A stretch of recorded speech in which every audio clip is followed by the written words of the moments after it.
Welcome to the SEO.co Search Engine Optimization Podcast. Digital marketing essentials and next level tactics. From offsite and on-site optimization to persuasive selling and everything in between. You'll learn actionable tips on what it takes to outright and outrank your competition.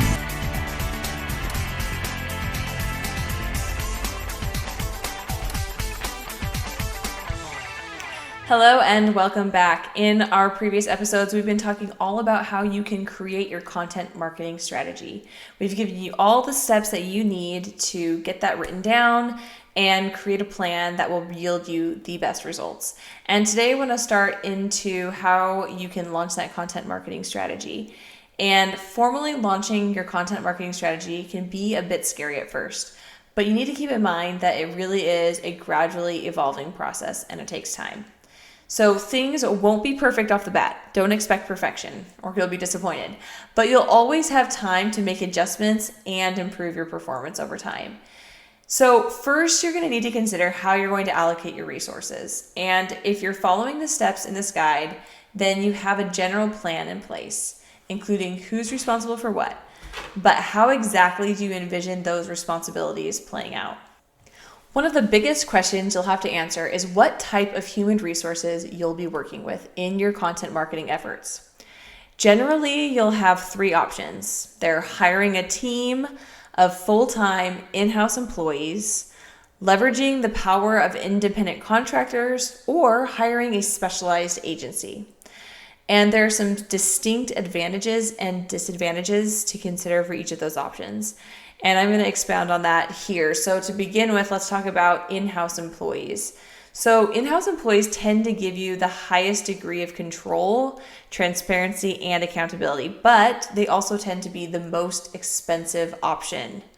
Since you're paying full-time salaries and presumably benefits as well as employee taxes. In addition to monetary expenses, it takes a significant amount of time to manage a team of employees.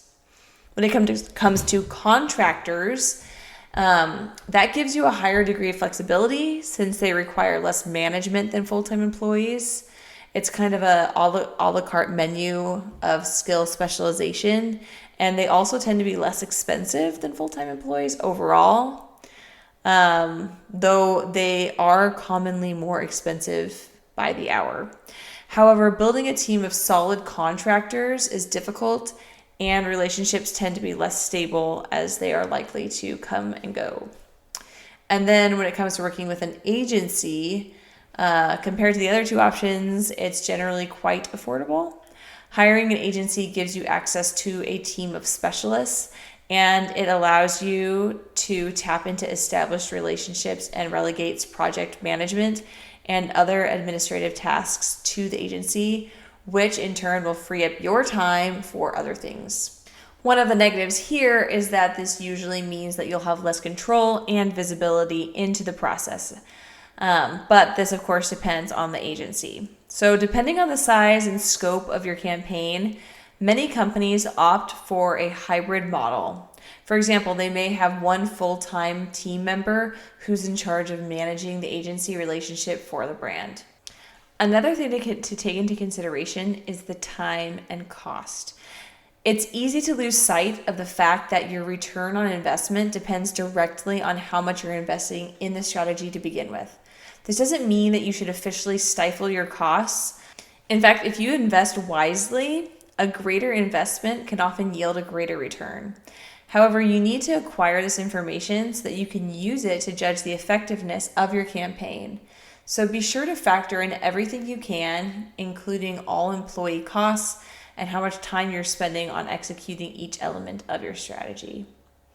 You're also going to want to consider establishing roles and responsibilities. You've already spent some time segmenting the roles and responsibilities of your individual team members or other professional relationships when drafting your strategy, but when you put it into practice, you may find yourself in need of adjustment. And to some extent, your team members will be able to grow into their roles over time. But on the other hand, you may start noticing strengths and weaknesses that aren't appropriate for the roles that you've set. Or you may see inefficiencies in your processes that didn't arise when you conceived them in the first place. So take some time to evaluate how your team engages and make necessary adjustments. So that would be my advice when it comes to allocating resources as you begin implementing your content marketing strategy. Thank you for joining us on the SEO.co podcast. We appreciate your time. Be sure to rate, review, and subscribe to the show, and visit SEO.co for more resources based on today's topic, as well as access to more podcast episodes to help you improve your site's long-term SEO success.